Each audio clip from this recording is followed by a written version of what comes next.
সংসদ সদস্য পালিয়ে গিয়েছে। শ্রীলঙ্কায় এরকম গণ অভ্যুত্থান হয়েছিল, প্রেসিডেন্ট প্রধানমন্ত্রী পালিয়েছে, আর কেউ পালায়নি। কিন্তু বাংলাদেশে 350 জন এমপি শেখ হাসিনা শুনতে পালিয়ে গিয়েছে, এবং উপজেলা চেয়ারম্যান, মেয়র, তারপরে মেম্বার, ইউনিয়ন চেয়ারম্যান কেউ কিন্তু নাই, সব পালিয়ে গিয়েছে। তাদের ভয়টা কি? তারা ভোট চুরি করে নির্বাচিত হয়েছে, জনগণের ভোটে নির্বাচিত হয় নাই। হাজার হাজার কোটি টাকা পাচার করেছে, মানুষের জানমাল নিয়ে ছিনিমিনি ফেলেছে। এমন কোন অপরাধ নাই যে অপরাধ শেখ হাসিনা পরিবার করে নাই। আপনারা অনেকে দেখেছেন যে শেখ হাসিনা ভাগ্নি লন্ডনের একজন এমপি টিউলিপ সিদ্দিক, সে একদিন সাংবাদিকদের তার প্রশ্ন করলেন যে আপনি তো বাংলাদেশি, তো আপনি এই যে দেশে যে বিভিন্ন অরাজকতা হচ্ছে এই ব্যাপারে আপনার বক্তব্য কি? টিউলিপ সিদ্দিকে বললো যে আমি তো বাংলাদেশি না, আমি ব্রিটিশ। একজন ব্রিটিশ এমপিকে প্রশ্ন করেন বাংলাদেশের কি ঘটনা, এই অধিকার আপনাকে কে দিয়েছে? অথচ গত পরশুদিন সরকার অর্থাৎ অন্তর্বর্তীকালীন সরকার থেকে জানিয়েছে যে এই যে টিউলিপ সিদ্দিক, তার বাংলাদেশি পাসপোর্টও আছে, বাংলাদেশের জাতীয় পরিচয়পত্রও আছে। তো বাংলাদেশের নাগরিক না হলে জাতীয় পরিচয়পত্র আর পাসপোর্ট থাকে? কত বড় মিথ্যাবাদী! যে শেখ পরিবার সবসময় জনগণের সাথে মিথ্যাচার করেছে, এই টিউলিপ সিদ্দিক একটা প্রমাণ। তারপরে দেখছেন না যে হাজার হাজার কোটি টাকা এরা লুণ্ঠন করে নিয়ে গেছে। অনেকগুলো মামলা এই শেখ পরিবারের বিরুদ্ধে হয়েছে, হত্যা মামলা তো অনেকগুলো আছে। এই যে জনগণের অধিকার যদি কেউ ছিনিয়ে নেয়, মহান আল্লাহ তাআলা বলেছেন যে আমি ছাড় দেই, ছেড়ে দেই না। আমরা অনেকে চিন্তা করতাম যে এই যে এত অত্যাচার অনাচার, মহান আল্লাহকে দেখেন না, কিন্তু আল্লাহ বলেছেন যে আমি ছাড় দেই কিন্তু ছেড়ে দেই। এখন দেখেন আওয়ামী লীগের অবস্থান দেখেন, 4 তারিখ পর্যন্ত শেখ হাসিনার যে দাম্ভিকতা, আজকে শেখ হাসিনা দূরের কথা, আওয়ামী লীগের বাংলাদেশে কোনো অস্তিত্ব নাই। তারপরে আজকে কিছু পাগল আছে বাংলাদেশে, হঠাৎ হঠাৎ ঝটিকা মিছিল করে। কুমিল্লায় কয়েকদিন আগে একটা গতকাল নাকি না, গতকাল একটা ঝটিকা মিছিল করছে।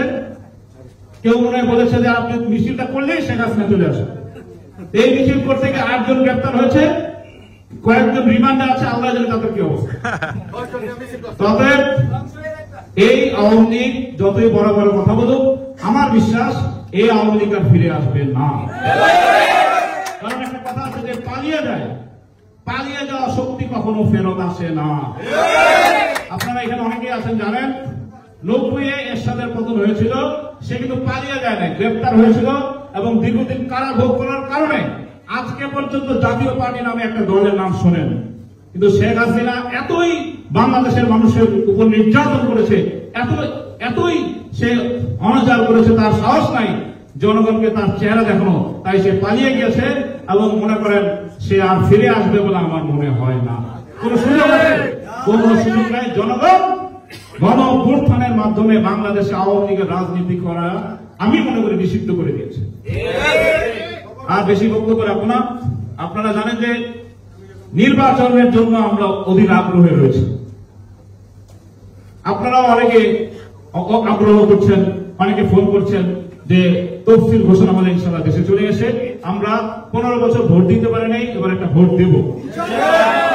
কারণ আপনাদের অধিকারও তো গত 15 বছর ছিল না।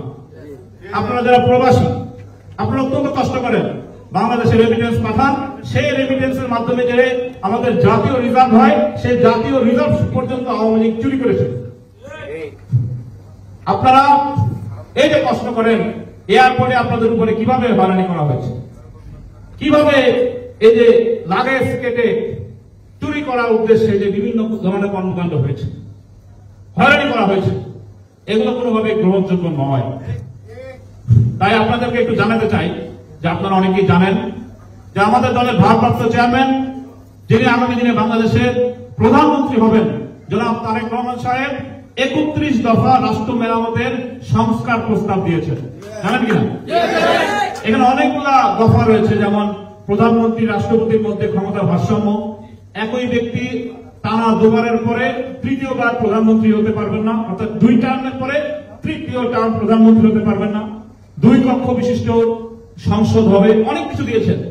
এর মধ্যে আপনারা যারা প্রবাসী রয়েছেন তাদেরও কিন্তু কিভাবে কল্যাণ হবে এটাও কিন্তু 31 দফায় রয়েছে।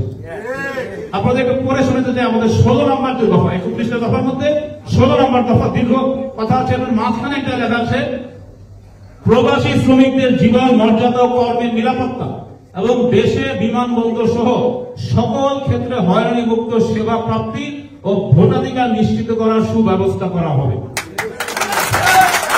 এটা হচ্ছে আমাদের দলের ভারপ্রাপ্ত চেয়ারম্যান জনাব তারেক রহমানের প্রতিশ্রুতি 31 দফার মাধ্যমে। এই যে কয়েকটা কথা এখানে আছে, এগুলো কিন্তু 15 বছর আপনারা হয়রানি শিকার হয়েছে, বিমানবন্দরে হয়রানি শিকার হয়েছেন। আপনারা যারা কষ্ট করেন, যারা শ্রমিক ভাইরা রয়েছেন, তাদের জীবন মর্যাদা কর্মের নিরাপত্তা এতদিন কিন্তু আমাদেরকে দেওয়া হয়নি। আমরা শুনেছি এই মালয়েশিয়াতে এই যে কলিং নামে কি শ্রমিক আনা হতো, সিন্ডিকেট করে 300টা কর্মস্থলের মধ্যে 850 শ্রমিক আনা হতো। এরপরে অনেকে আছে যে ঘুরে বেড়াতো, বনে জঙ্গলে ছিল, অনেকে গ্রেপ্তার হয়েছে, অনেকে এখনো অবৈধভাবে আছে। এই যে নিরাপত্তা, কর্মের নিরাপত্তা, জীবনের নিরাপত্তা, আপনাদের মান সম্মানের নিরাপত্তা, এগুলো বিএনপি দিবে যদি বিএনপি রাষ্ট্র ক্ষমতায় আসে ইনশাআল্লাহ। এবং যে ভোটের অধিকারের কথা আপনারা বলেন, অনেকে আছে যে হয়তো ছুটি পাবেন না, হয়তো গিয়ে ভোট দিতে পারবেন না, এমন হতে পারে না। সবার পক্ষে কি ভোটের সময় ছুটি নেওয়া সম্ভব? অনেকে আছে হয়তো ছুটি পাবেন না, কিন্তু ভোটাধিকার কিভাবে বিদেশ থেকে আপনারা দিতে পারেন এটা কিন্তু বিএনপি 31 দফায় বলেছে, এই 16 নম্বর দফায়। বর্তমানে এই যে অন্তর্বর্তীকালীন সরকার, এরাও কিন্তু সংস্কার প্রস্তাব দিয়েছে। এই যে 31টা দফা, এই 31টা দফার প্রায় প্রত্যেকটি কিন্তু এই সরকারের সংস্কার প্রস্তাবে রয়েছে। যখন কেউ ভয়ে শেখ হাসিনার বিরুদ্ধে কথা বলতো না, যখন ফেসবুকে লেখলে গ্রেপ্তার হওয়ার সম্ভাবনা ছিল,